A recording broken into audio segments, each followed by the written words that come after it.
cast? We've few men to spare, sire. Use some of Idaho's men. And perhaps some of the Fremen would enjoy a trip off-planet.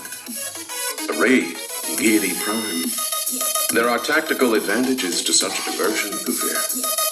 As you say, my lord. Howard turned away, and the Duke saw evidence of nervousness in the old man. Thought, perhaps he suspects I distrust him. He must know I've private reports of traitors. Well, best quiet his fears immediately. Thufir, since you're one of the few I can trust completely, there's another matter bears discussion. We both know how constant a watch we must keep to prevent traitors from infiltrating our forces. But I have 2 new reports. Howard turned, stared at him, and later repeated the stories Paul had brought. Instead of bringing on the intense mentat concentration, the reports only increased Howard's agitation. Plato studied the old man. You've been holding something back, old friend. I should have suspected when you were so nervous during staff. What is it that was too hot to dump in front of the full conference? Howard's sappho-stained lips were pulled into a prim, straight line with tiny wrinkles radiating into them. My lord, I don't quite know how to broach this. We've suffered many a scar for each other, Thufir. You know you can broach any subject with me. Howard continued to stare at him, thinking, this is how I like him best. This is the man of honor who deserves every bit of my loyalty and service. Why must I hurt him? Well, it's a scrap of note. We took it from a Harkonnen courier. The note was intended for an agent named Pardee. We've good reason to believe Pardee was top man in the Harkonnen underground here. The note, it's the thing that could have great consequence or no consequence. It's susceptible to various interpretations. What's the delicate content of this now? Scrap of note, my lord. Incomplete. It was on mnemic film with the usual destruction capsule attached. We stopped the acid action just short of full erasure, leaving only a fragment. The fragment, however, is extremely suggestive. Yes. Howard rubbed at his lips. It says, Ato will never suspect, and when the blow falls on him from a beloved hand, its source alone should be enough to destroy him. The note was under the Baron's own seal, and I've authenticated the seal. Your suspicion is obvious. I'd sooner cut off my arms than hurt you. My lord, what if the Lady Jessica? Couldn't you wring the facts out of this party? Unfortunately, Pardee no longer was among the living when we intercepted the courier. The courier, I'm certain, did not know what he carried. I see. Plato shook his head, thinking, what a slimy piece of business. There can't be anything in it. I know my woman. My lord, if... No! There's a mistake here that we cannot ignore it, my lord. She's been with me for 16 years. There have been countless opportunities for... You yourself investigated the school and the woman. Things have been known to escape me. It's impossible, I tell you. The Harkonnens want to destroy the Atreides line. Meaning Paul, too. They've already tried once.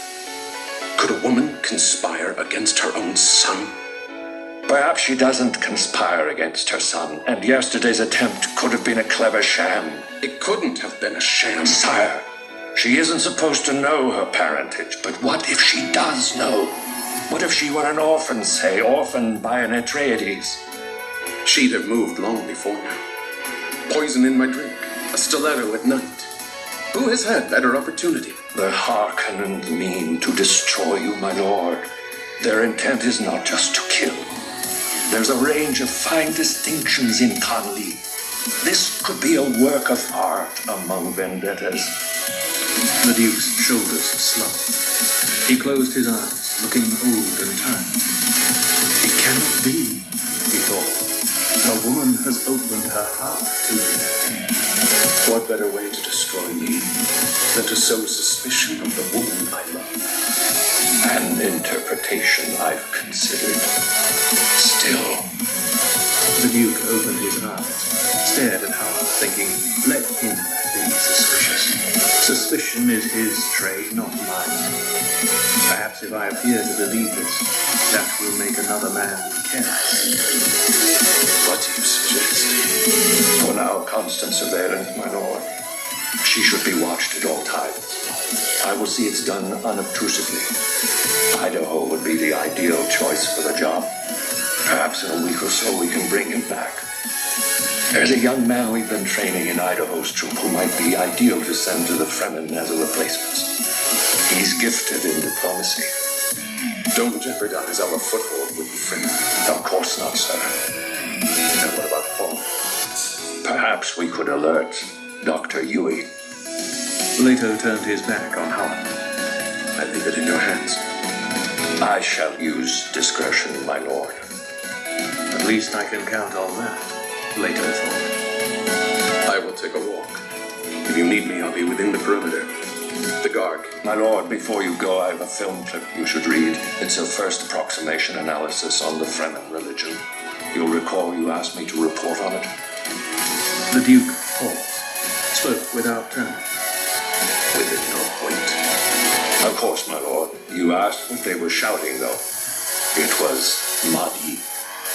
They directed the term at the young master. When they... Paul? Yes, my lord. They've a legend here, a prophecy, that a leader will come to them, child of a Bene Gesserit, to lead them to true freedom. It follows the familiar Messiah pattern. They think Paul is this. They only hope, my lord. Howard extended a film clip capsule. The Duke accepted it, thrust it into a pocket. I'll look at it later. Certainly, my lord. Right now, I need time to... Yes, my lord. The Duke took a deep, sighing breath, strode out the door. He turned to his right, down the hall, began walking, hands behind his back, paying little attention to where he was. There were corridors and stairs and balconies and halls, people who saluted and stood aside him. In time he came back to the conference room, found it dark, and Paul asleep on the table with a guard's robe thrown over him and a digi pack for a pillow.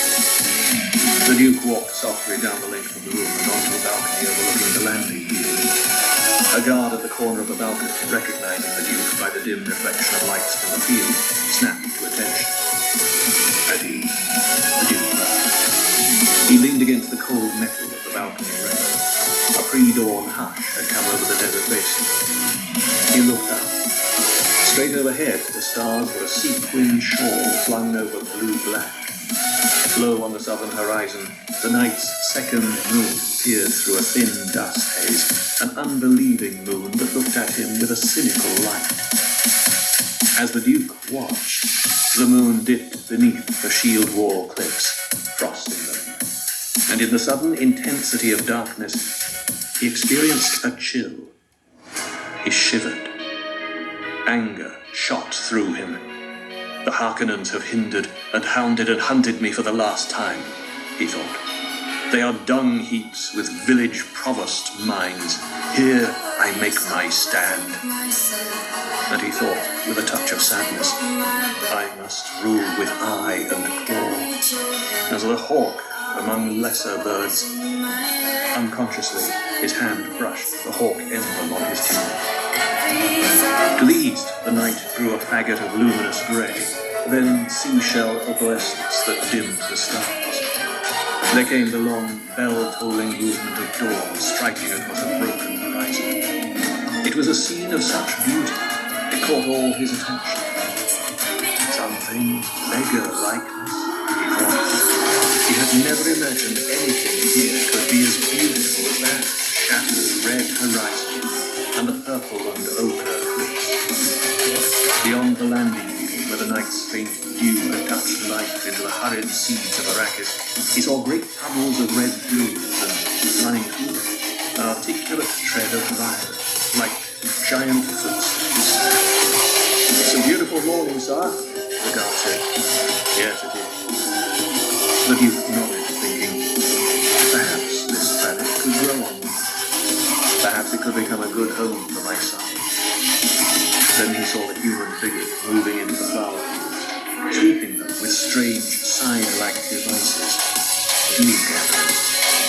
Water so precious here that even the dew must be curbed. And could be a hideous place, the Duke thought.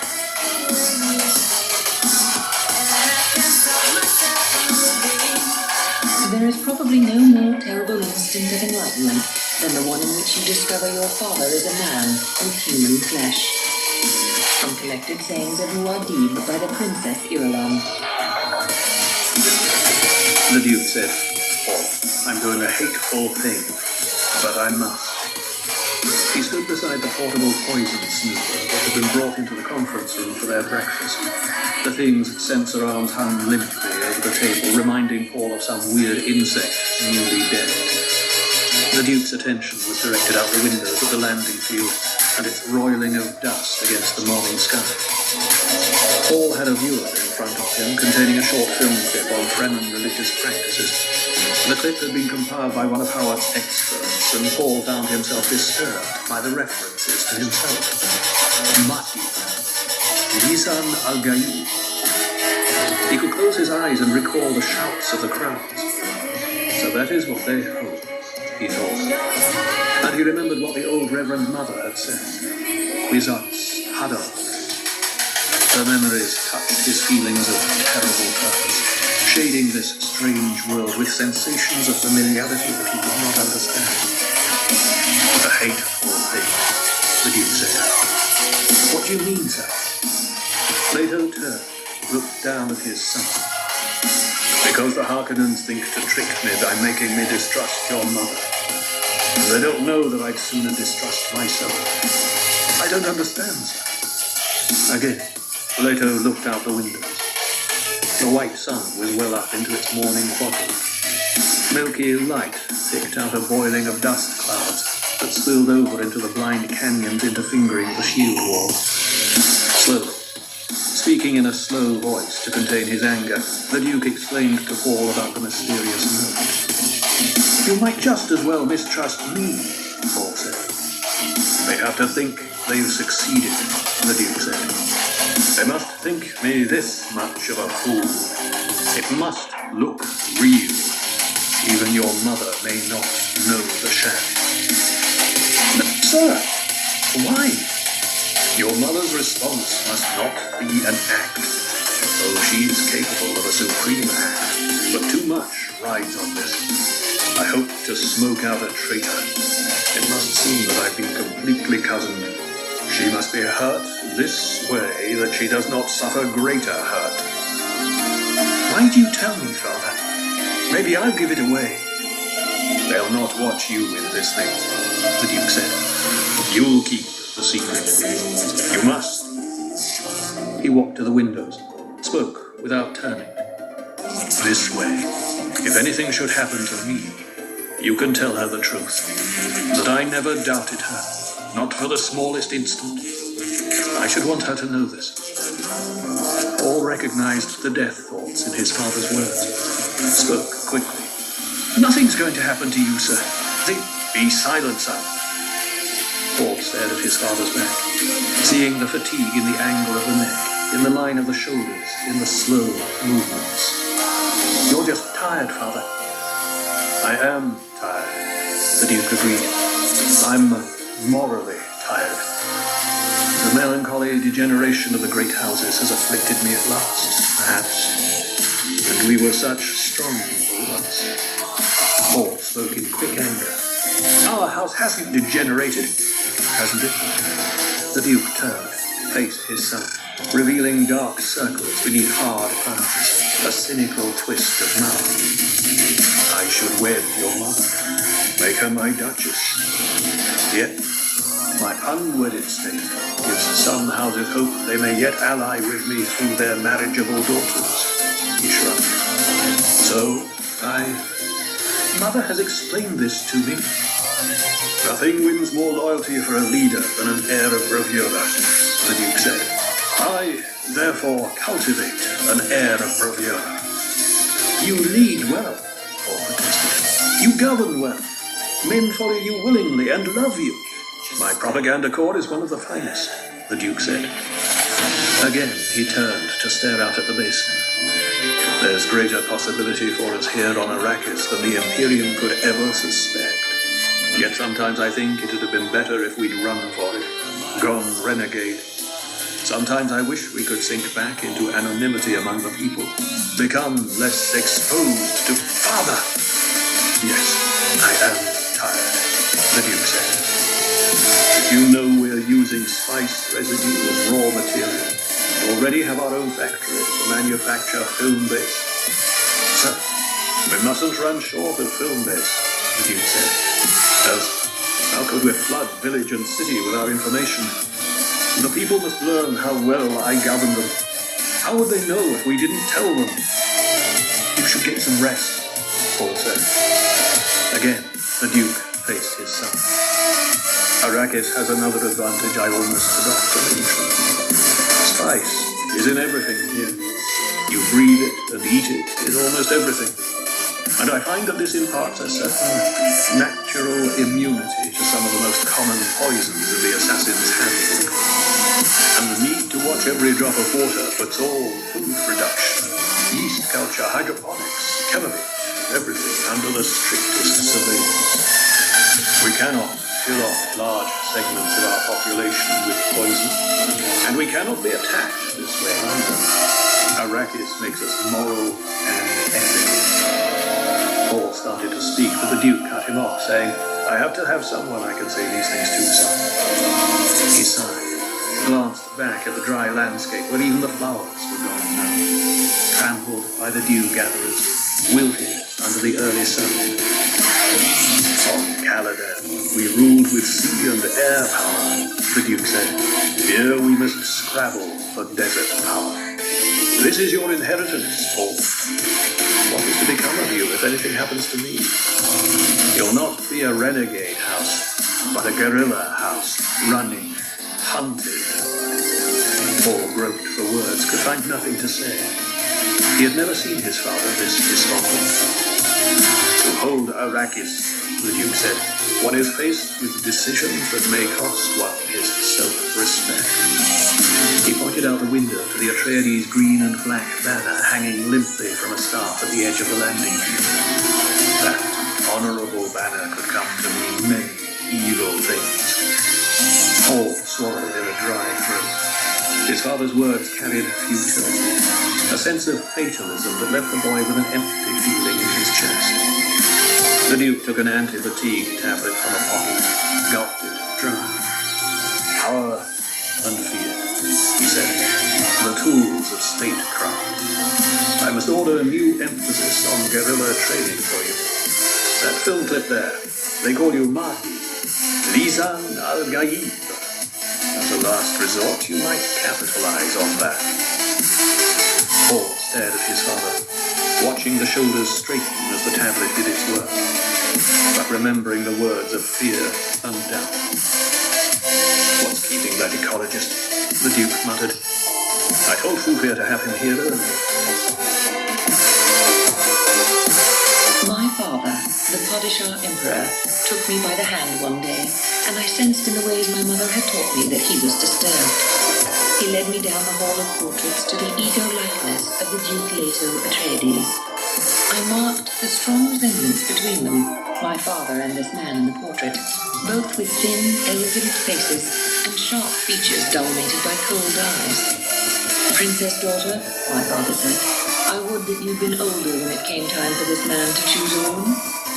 My father was 71 at the time, and looking no older than the man in the portrait, and I was but 14. Yet I remember deducing in that instant that my father secretly wished the Duke had been his son, and disliked the political necessities that made them enemies. In my father's house by Princess Irulan.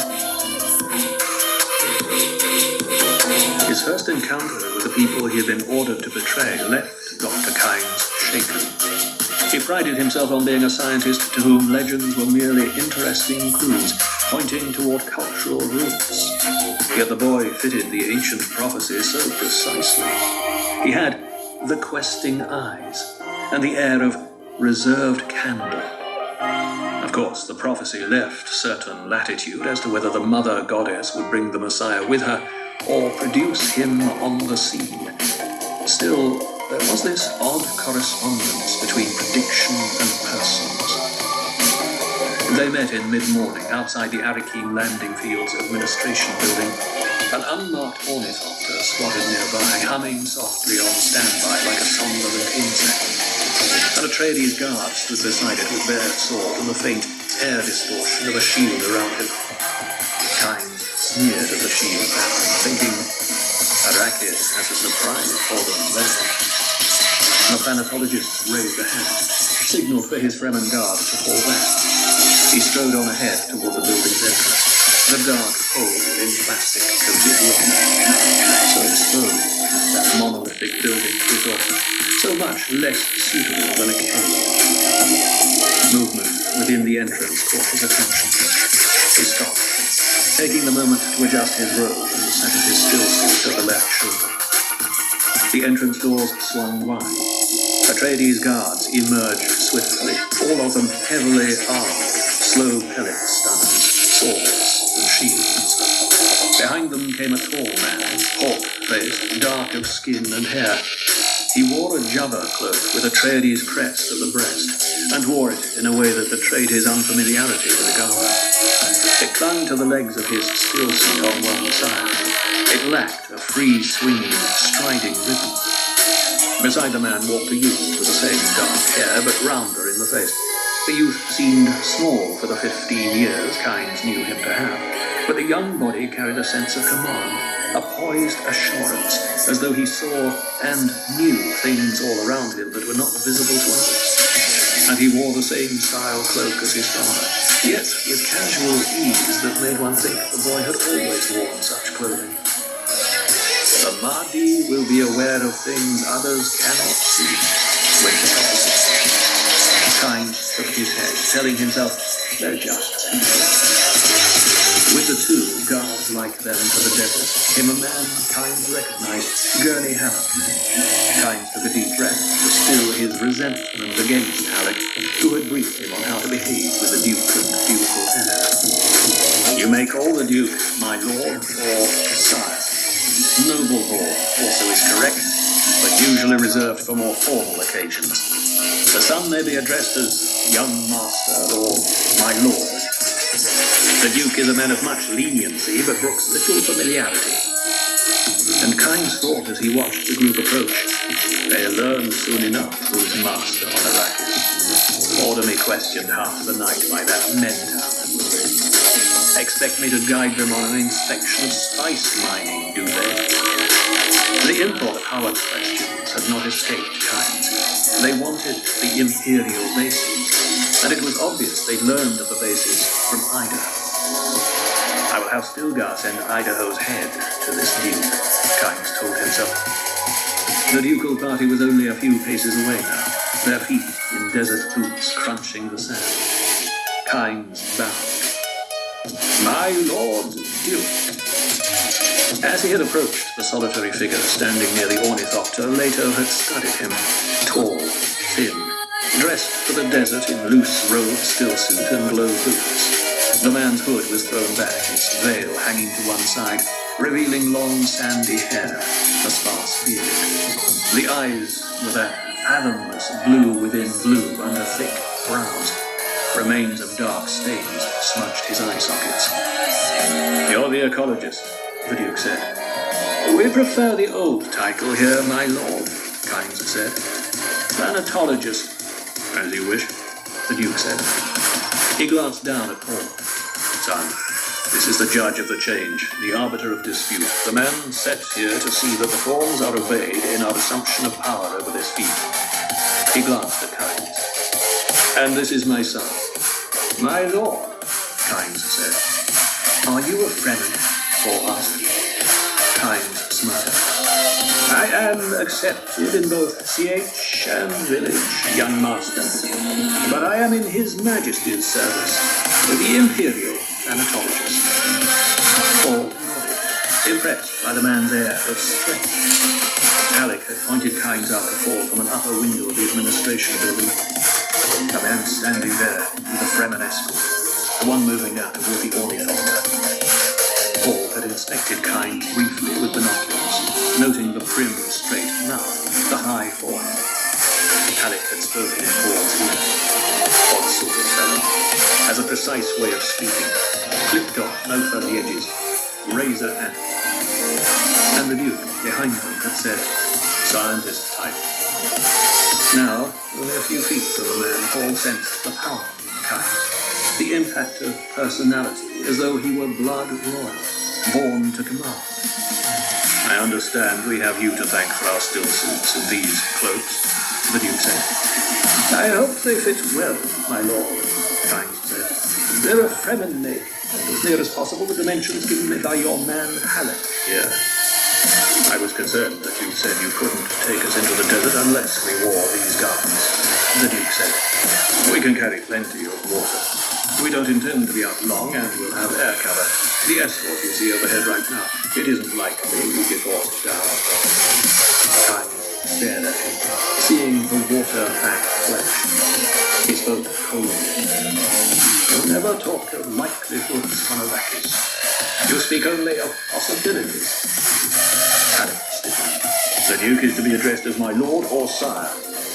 The later gave Halleck their private hand signal to dismiss, said, our ways are new here, Gurney. We must make allowances. As you wish, sir. We are indebted to you, Dr. Kynes, the later said. These suits, the consideration for our welfare, will be remembered. On impulse, Paul called to mind a quotation from the O.C. Bible. Said, the gift is the blessing of the giver. The words rang out over-loud in the still air. The Fremen escort Kynes had left in the shade of the administration building leaped up from their squatting opponents, muttering in open agitation. One cried out, Lisa Nalgai! Kynes whirled, gave a curt chopping signal with a hand, waved the guard away.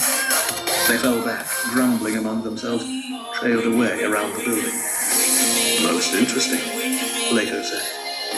Kynes passed a hard glare over the Duke and Paul, said, most of the desert natives here are a superstitious lot. Pay no attention to them. They mean no harm. But he thought of the words of a legend. They will greet you with holy words, and your gifts will be a blessing. Leto's assessment of Kynes, based partly on Howard's brief verbal report, guarded and full of suspicions, suddenly crystallized. The man was Fremen. Kynes had come with a Fremen escort, which could mean simply that the Fremen were testing their new freedom to enter urban areas, but it had seemed an honor job. And by his manner, Kynes was a proud man, accustomed to freedom, his tongue and his manner guarded only by his own suspicions. Paul's question had been direct and firm. Kynes had gone well. Shouldn't we be going, sir?